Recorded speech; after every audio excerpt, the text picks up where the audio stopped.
you guys think that we're actually safer? Because I've been thinking about this a lot lately, especially we're going to get to Syria later, but there's, we went to Iraq after this, which had nothing to do with 9/11, but it was sold under strange pretenses. We're still at war in Afghanistan now, which nobody seems to understand. This is the longest war America has ever been in. And now, there's all this NSA stuff. Do you think we're safer than we were before 9/11? Or is the whole thing sort of just an illusion because we didn't think we were in danger, I guess, before then? Well, I have to say, I do, maybe it's being slightly naive, but I do think we're safer. I mean, I also remember the New Year's Eve before, so it was the whole Millennium New Year's Eve,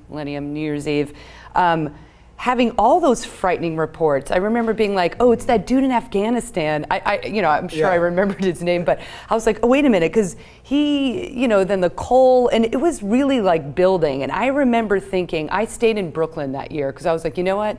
I don't want to be in Manhattan. I don't want to be in Manhattan. Like something's going to happen. And then of course, January 1st, you just keep moving. You know what I mean?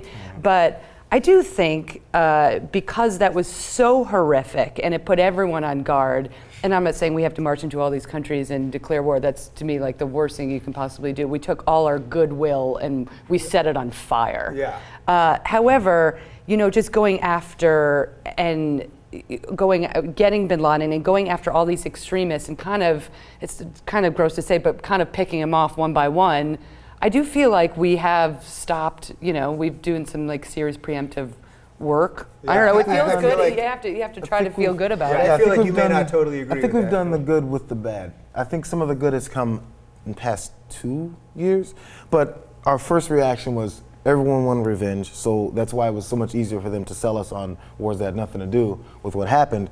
I mean, we had this reactionary feeling of, how dare they do this to us? And who's they? We didn't have a chance to figure it out yet, but then there was a vision in our heads of whoever they was. And it still lives to this day. But because of, I think, the misplaced reaction, the types of things that our points of government got us into, there's been an enlightenment of just general society to go, okay, we're not gonna do this anymore. We're no longer gonna be reactionary. I mean, there's a percentage, of course, there's still an amount that when they see a certain person, they assume things. We still have that.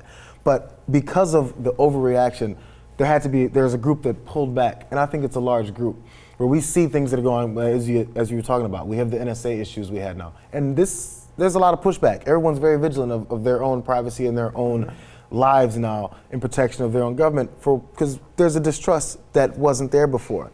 We thought, these guys are looking to protect us. Our fingerprints, which will go directly to the government, but that's a whole other thing. And things, now we're being taken over by things of our own technology. I mean, think about 2001. I didn't have a cell phone. I mean, life was totally different. So there's other things now that take our brains and go, well, we need to, I gotta have the new iPhone. Or we were thinking before, we gotta get revenge because how dare they do this to us? And then in taking it too far, we have another pushback, which I think is helpful. So, go ahead. Sorry, I do say though, I was against every policy George Bush possibly could come up with, but he had no choice. This country also has a real cowboy mentality.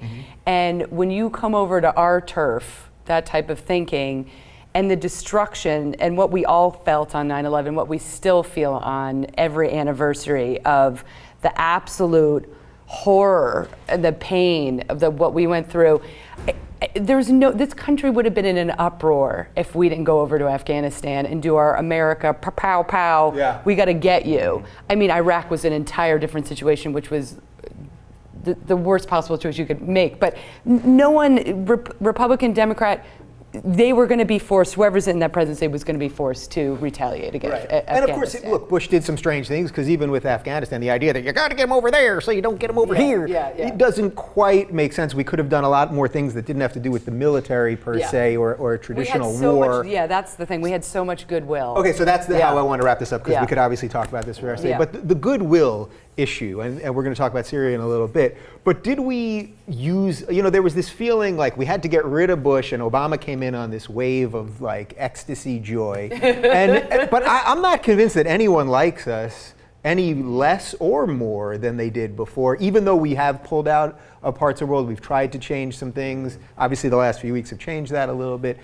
Where do you think we stand in the goodwill atmosphere? And is it only Americans that are obsessed with what everyone else thinks of them? That I think is the real question. Because I don't know that Canadians are walking around going, does everyone like us? Right. I think like maybe one of the do. problems is that there's parts of us that care about what other countries think of us, and there's a large percentage that still don't care what other countries think of us. So overall, with the goodwill, I think it's still lowered. There's still the perception that because of the disastrous, I don't even call them mistakes, decisions, I think knowingly decisions that were made by that particular administration, it's now heaped on the rest of us. We're going to get to Syria.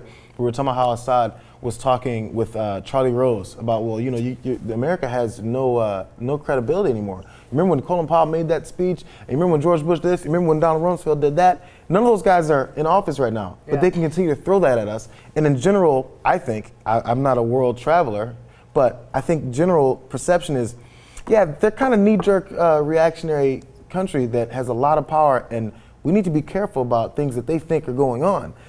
And you can connect that to anyone. I mean, if the way he was speaking, you would think that President Obama launched those attacks and had Colin Powell, his Secretary of State, saying those things. Right, he has done a lot of things like not closing Guantanamo that he's always said he's going to do, and the war in Afghanistan is still going on even though that's going to wrap up. So he has continued a lot of the things that Bush put in. So when there's specifics, they talk about things that those guys did. Now, we've continued, but it's as if we just did those 3 years ago. Right. Well, I think Obama stopped the bleeding in a very big way, because it was, I think we had the goodwill, we set it on fire, and then we set 10 more fires, and then, Obama again said this morning or last night, he was like, we're not the world police, because that's how we are perceived. And also you have all this footage, especially right after 9/11, when I think one of the most horrifying sights was you see all kinds of different countries in the Middle East.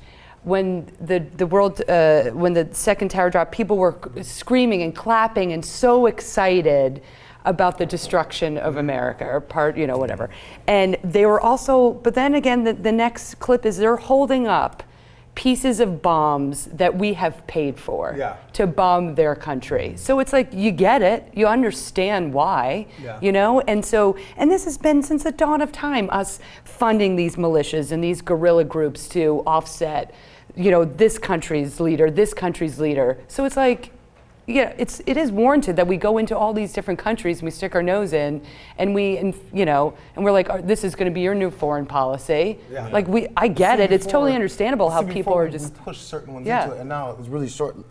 Now we have moments where we do it directly ourselves. We have the drone attacks, and we're thinking, whatever.